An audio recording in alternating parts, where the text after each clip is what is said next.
Bismillahirrahmanirrahim. Assalamualaikum warahmatullahi wabarakatuh. Bertemu lagi dengan Miss Roni di pembelajaran matematika kelas 8. Pada pertemuan kali ini kita akan belajar tentang materi kita yang bab berikutnya, yaitu statistika. Apa itu pengertian dari statistika? Statistika itu adalah ilmu yang mempelajari cara-cara mengumpulkan, menyusun, menyajikan, dan menganalisis data, serta penarikan kesimpulan untuk mengambil suatu keputusan. Sedangkan statistik itu adalah data hasil olahan dan analisa dapat berupa mean atau rataan, modus, median, kuartil, simpangan data, dan sebagainya. Nanti akan kita pelajari ini ya di pertemuan berikutnya. Kemudian ada lagi istilah-istilah di dalam statistika, yaitu data. Data itu adalah kumpulan fakta-fakta ya atau informasi atau keterangan yang diperlukan mengenai sesuatu bentuk jamaknya. Sedangkan datum, kemudian ada lagi istilah dengan datum ya. Datum itu adalah bagian dari data, bentuknya tunggal. Nah, mungkin kalian masih bingung dengan istilah ini. Misalnya,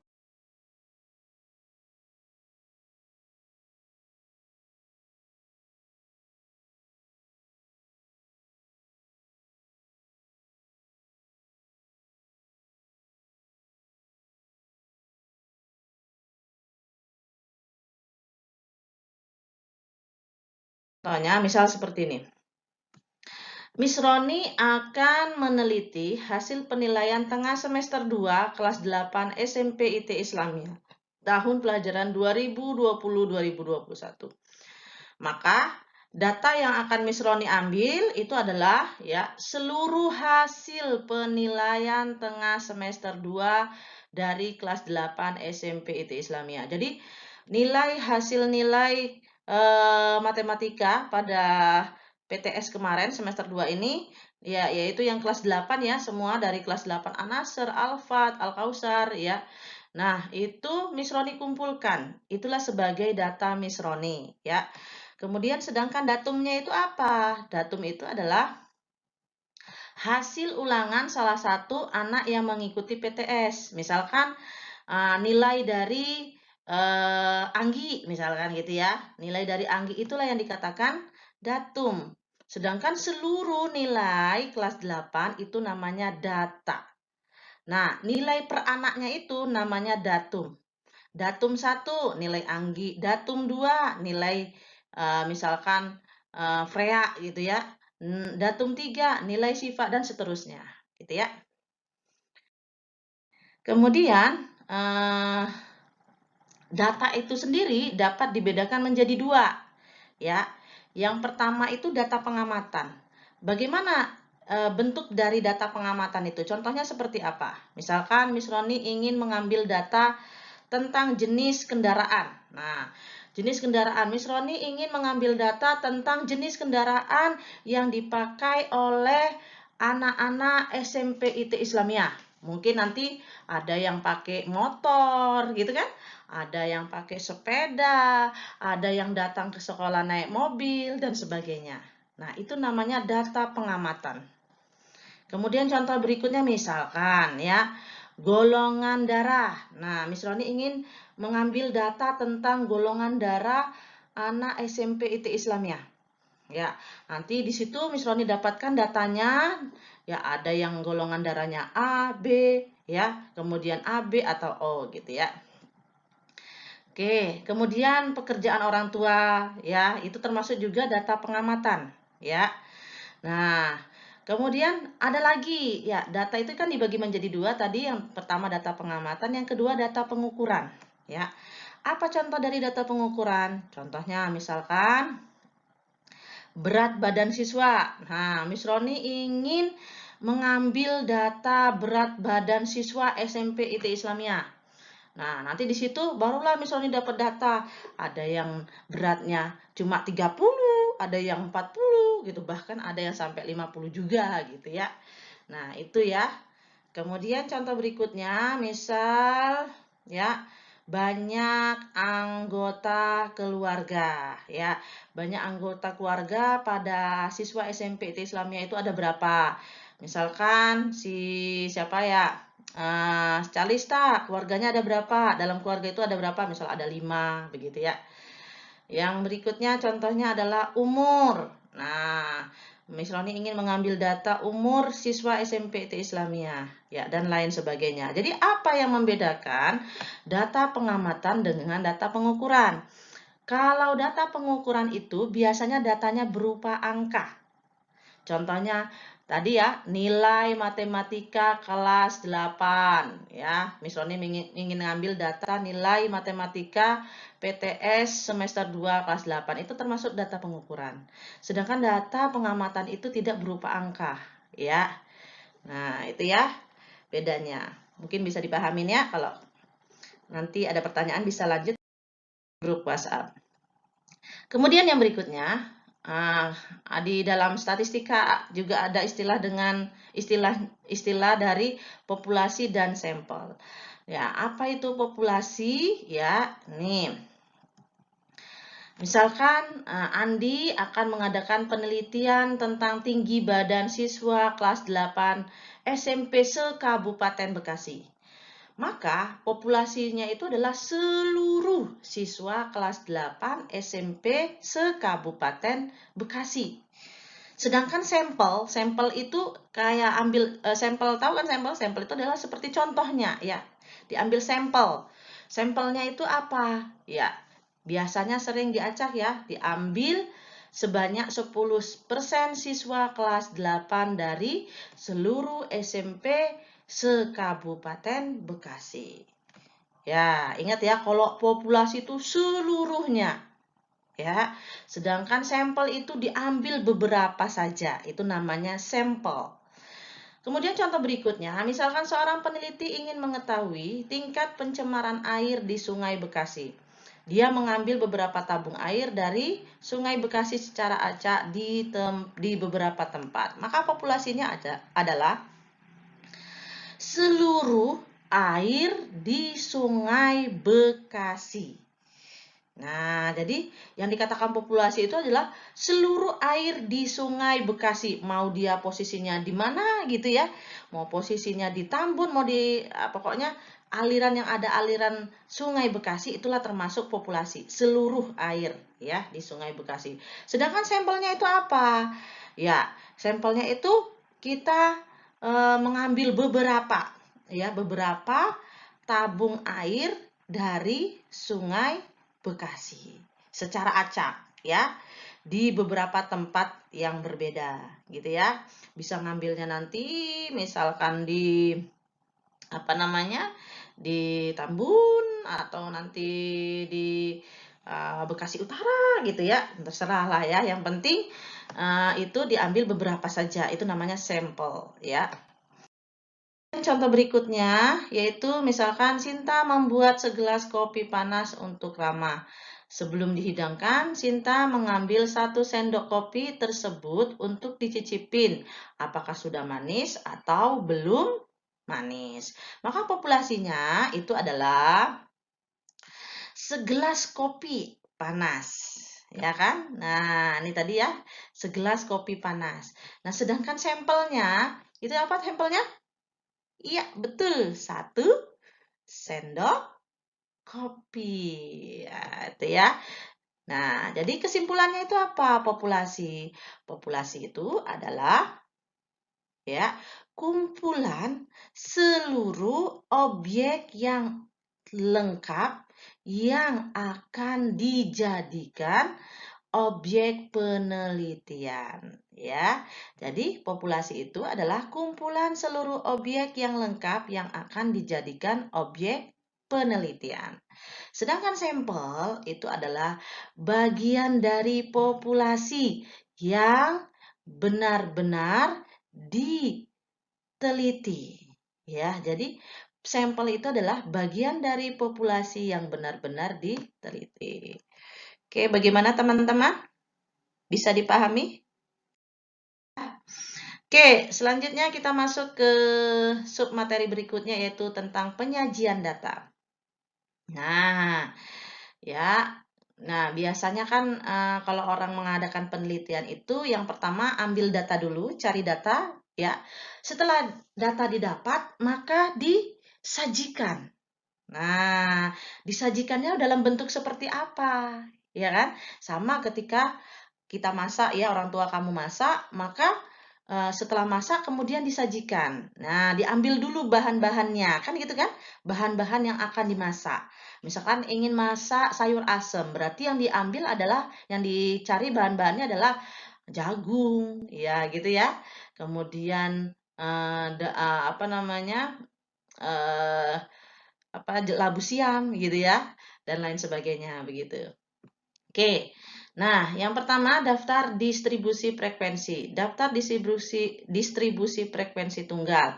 Contohnya misalkan berikut ini adalah data nilai ulangan matematika dari 40 siswa kelas 8 SMP IT Islamia. Buatlah daftar distribusi frekuensi tunggal dari data tersebut. Nah, ini kan ada nilainya ya. Ada 5, 6, 7 dan seterusnya ya.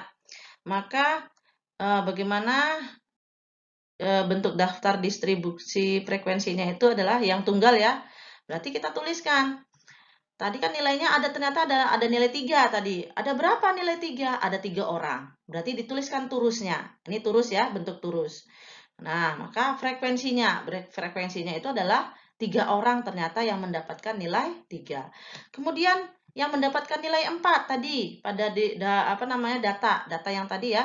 Ada berapa nilai 4-nya? Ternyata yang mendapatkan nilai 4 itu ada 5 orang. Dituliskan turusnya. Nah, kemudian di sini frekuensinya 5. Ya, di sini kan ada 5 ya, tulisannya 5. Kemudian yang nilai 5 ada 8 orang. Kemudian nilai 6 ada 11 orang. Nilai 7 ada 5 orang. 8 5 orang. Dan 9 2 orang. Serta 10 itu hanya 1 orang. Inilah yang dikatakan dengan daftar distribusi frekuensi tunggal. Ya, tadi kan datanya 80 harus sama. Ada 40. Ya, ternyata harus sama ya. Yang ini 40, di sini juga 40. Kalau seandainya lebih, berarti kamu salah dalam mengecek ya tadi ya. Mengecek dari nilai yang didapat oleh siswa. Oke, yang selanjutnya penyajian datanya dalam bentuk daftar distribusi frekuensi berkelompok. Contohnya bagaimana yang frekuensi berkelompok? Nah, berikut ini adalah data nilai rapot aspek pemecahan masalah dari 50 siswa kelas 8 SMP IT Islamia. Oke, didapatlah nilai seperti ini. Ya, ternyata coba perhatikan, ternyata didapat di sini nilai dari anak-anak yang terendah itu adalah 50. Nah, ini 50 ya. Kemudian nilai yang tertinggi berapa? Ternyata nilai yang tertinggi itu adalah 84. Maka kita buat daftar distribusi frekuensinya itu bagaimana? Oke, daftar distribusi frekuensi berkelompok itu bentuknya seperti ini. Ya, di sini ada nilai. Kalau tadi kan tunggal nilainya langsung disebutkan, yang nilai 50 berapa begitu. Nah, kalau di sini pakai rentang, ya, pakai rentang. Jadi ini nilai 50 sampai 54. Nah, ini kamu bisa didapat, kamu pengen intervalnya itu berapa, ya. Misalkan intervalnya saya 5, ini kan 5 ya, 50 sampai 54, berarti nilai yang kita cari itu adalah, nah yang mendapatkan nilai 50, 51, 52, 53, 54. Berarti ada intervalnya ada 5. Nah, untuk jika intervalnya 5, maka untuk menentukan banyak kelasnya itu adalah tadi kan nilai tertinggi 84, 84 dikurang 50 dibagi 5. Ya, 84 dibagi 50 dikurang 50 dibagi 5 itu kalau nggak salah 6,8 gitu ya. Maka kita bulatkan menjadi 7. Jadi kelasnya ada 7. Ini dihitung ya, kelasnya ada 7. 1, 2, 3, 4, 5, 6, 7. Ya, ada 7. Nah, ini rentangnya itu atau intervalnya itu 50 sampai 54. Berarti kita cek siswa yang mendapat nilai 50 sampai 54 itu ada berapa orang? Ternyata berdasarkan data tadi yang sebelumnya ya, misalnya ditunjukkan tadi ternyata ada 2. Ada 2 orang siswa yang mendapatkan nilai di antara 50 sampai 54. Ya, dicek ya satu-satu nanti. Kemudian nilai 55 sampai 59 itu ada berapa? Ternyata setelah kita cek ada 7 orang siswa yang mendapatkan nilai 55 sampai 59 dan seterusnya ya, 60 sampai 64 ada 8, 65 sampai 69 ada 14. Kemudian 70 sampai 74 itu ada 10 orang, 75 sampai 79 ada 6 orang dan yang terakhir nilai 80 sampai 84 itu hanya ada 3 orang. Nah, ini data ini harus sama. Tadi kan 50 siswa ya, harus sama. Ternyata jumlahnya juga 50 siswa. Teman. Kemudian penyajian data itu juga ada dalam bentuk diagram, ya. Diagram itu ada yang bentuknya diagram lambang atau piktogram. Nah, bagaimana contoh dari diagram lambang nih? Contohnya seperti ini. Daftar berikut adalah banyaknya siswa perempuan kelas 9 SMP N1 Bekasi tahun 2020. Maka ternyata di kelas 9A ada 28 siswa, 9B ada 24 siswa, 9C ada 32, 9D ada 28, 9E ada 32. Totalnya adalah 144. Bagaimana cara menyajikan data dalam atau piktogram? Kita sajikan dalam bentuk, nah, seperti ini ya. Nah, ternyata satu gambar ini mewakili 4 siswa. Nah, ini ada berapa gambar? 1, 2, 3, 4, 5, 6, 7. Tadi kan 9A itu adalah jumlahnya 28 siswa. Berarti 7 kali 4, ini kan perwakilannya 4, satu gambar, berarti 28. Benar ya? 28. Kemudian yang 9B tadi ada berapa? Nah, ini ya.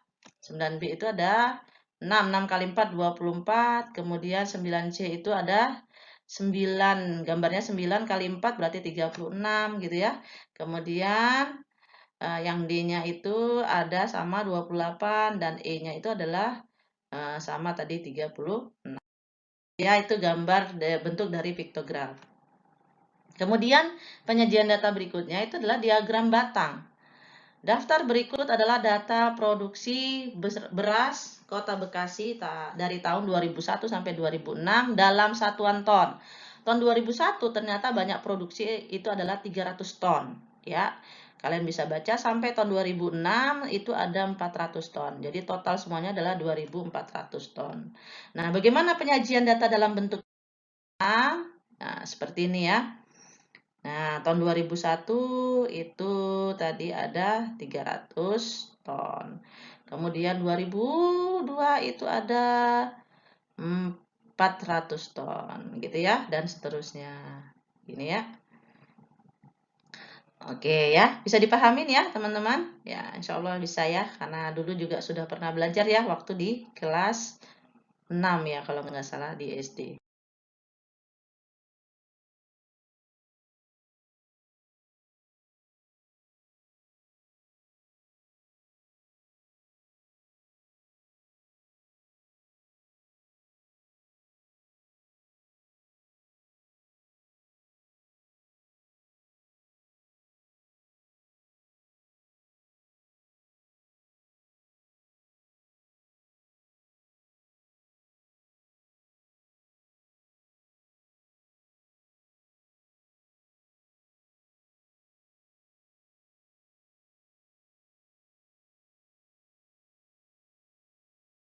Kemudian yang berikutnya,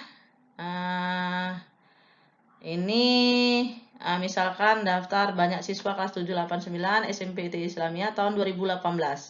Yang perempuannya itu ada 150, laki-lakinya 100 ya. Nih ya, yang kelas 8-nya ada 175, perempuannya laki-lakinya ada 50 dan bagaimana diagram batangnya? Nih. Kita kasih tanda ya, kalau yang perempuan itu adalah diagramnya berbentuk berwarna putih, sedangkan yang laki-laki itu berwarna hitam. Nih ya, tadi kan perempuannya tahun 2000, yang kelas 7-nya itu ada 150 ya. Kemudian kelas apa namanya? Yang laki-lakinya itu ada 100.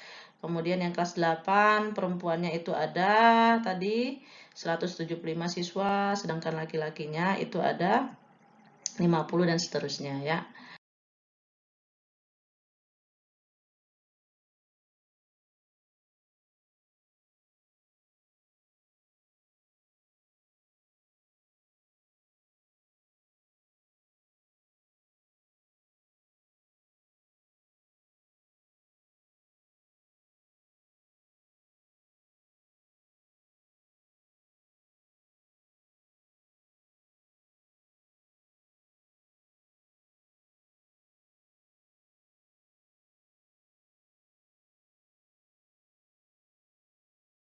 Baik, berikutnya diagram garis. Ya, diagram garis. Ini contohnya misalkan daftar berikut data produksi kayu lapis di Indonesia dari bulan Maret sampai Agustus 2007 dengan pembulatan ke ratusan ribuan meter kubik terdekat. Nah, misalkan bulan Maret itu produksinya banyaknya adalah 2 juta ya meter kubik dan seterusnya.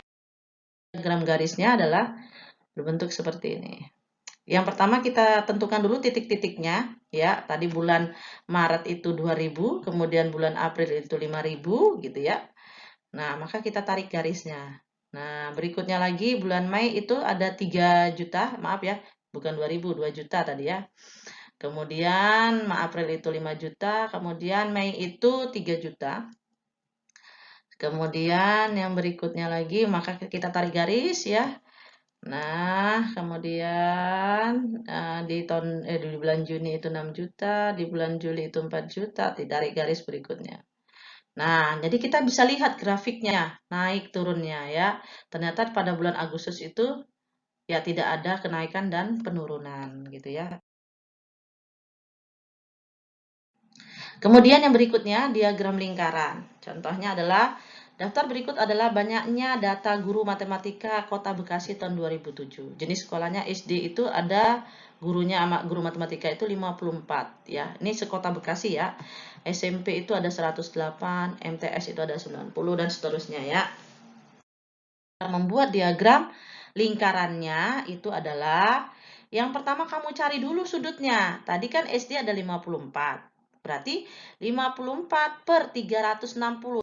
54 per 360. Nah, 360 ini adalah banyaknya siswa. Nih, banyaknya guru. Nah, banyaknya guru. Banyaknya guru ada 360. Dikali 360 derajat. Maka hasilnya adalah, ini kan sederhanakan, habis ya. Habis. Berarti hasilnya 54. Ini jumlah yang guru SMP-nya itu ada 108 per 360 ini dari jumlah guru matematika seluruhnya dikali 360 derajat hasilnya 108 derajat gitu ya. Nih. Berikutnya lagi gini juga sama 90 berarti 90 derajat, yang ini 63 derajat, yang ini 27 derajat, yang MA juga 18 derajat. Maka totalnya harus sama semuanya ya, ini 360 derajat. Maka bagaimana gambar diagram? Nah, kita gambarkan seperti ini ya. Jadi proporsi guru SMP itu ternyata lebih besar daripada guru madrasah yang lainnya atau sekolah yang lainnya.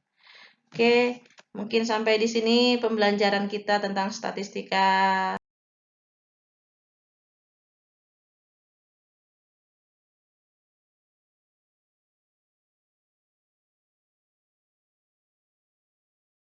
Terima kasih atas perhatiannya semuanya. Apabila ada pertanyaan nanti kita lanjutkan di WhatsApp group. Oke, cukup dari Miss Roni akhiri. Assalamualaikum warahmatullahi wabarakatuh.